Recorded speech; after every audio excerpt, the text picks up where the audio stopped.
Le Premier ministre, fixer une date, c'est un peu conjurer la damnation d'une fin du monde ou d'un monde sans fin.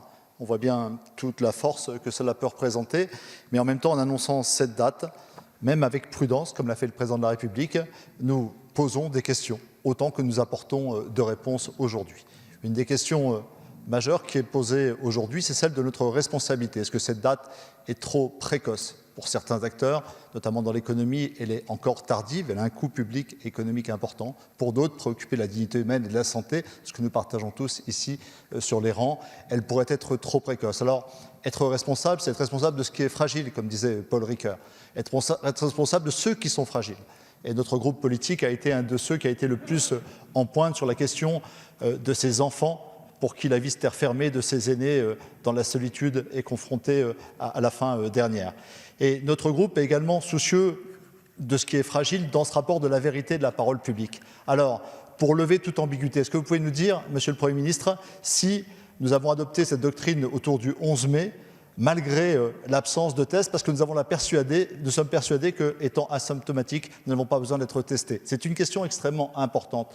On a longtemps dit qu'on pouvait être asymptomatique et porteur, vecteur de la maladie, et puis nous allons rassembler autour des communautés éducatives, pas seulement les enseignants, les techniciens, les ATSEM, toute la communauté éducative, des enfants, des adolescents, le 11 mai. Est-ce qu'il n'y a pas une contradiction fondamentale en la matière sur cette question des tests? Nous n'aimerions pas que se répète l'idée et se répande cette rumeur comme quoi les doctrines se font en fonction des carences et qu'elles s'adaptent au principe de réalité plus qu'à la recherche de la vérité. Pouvons-nous être transparents sur ce sujet, être clairs? Est-ce que nous disposons des moyens de tester la population française pour que le 11 mai soit en rendez-vous avec la santé pour tous et une santé durable? Merci. Merci, chers collègues. La parole est à Monsieur Olivier Véran, ministre des Solidarités et de la Santé. Merci Monsieur le Président. Monsieur le député Dominique Potier, merci pour votre question qui me permet d'intervenir sur la place particulière du dépistage au moment d'envisager la levée du confinement. Nous avons eu plusieurs fois l'occasion de débattre, de discuter des enjeux de ces tests.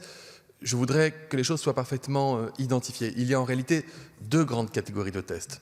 Il y a le test qui vous permet de savoir au moment où vous faites un prélèvement, c'est avec un écouvillonnage, et ensuite un diagnostic sur plateforme technologique qu'on appelle une PCR, qui vous permet de savoir si oui ou non vous êtes, au moment où vous réalisez le test, porteur du virus et donc potentiellement malade, que vous soyez symptomatique ou non. Et il y a un test qu'on appelle la sérologie, qui a pour but, à partir d'une analyse de sang, de déterminer si vous avez en vous des anticorps contre le virus, ce qui veut dire qu'alors vous êtes immunisé et donc que vous avez été exposé convenablement au virus, suffisamment convenablement pour développer des anticorps, que vous ayez été symptomatique ou non. L'enjeu, il est double.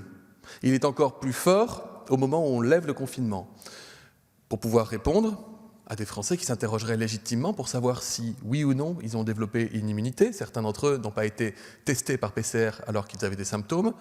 Et en même temps d'être capable, à chaque fois qu'il a la suspicion que quelqu'un présente les symptômes de la maladie ou une personne contact rapprochée, exactement ce que nous avons fait, monsieur le député, au stade 1 et au stade 2, d'être capable de faire immédiatement un test et d'isoler toute personne pouvant transmettre la maladie. Ces deux équipements de test répondent à deux logiques qui sont différentes, mais que nous poursuivons semaine après semaine.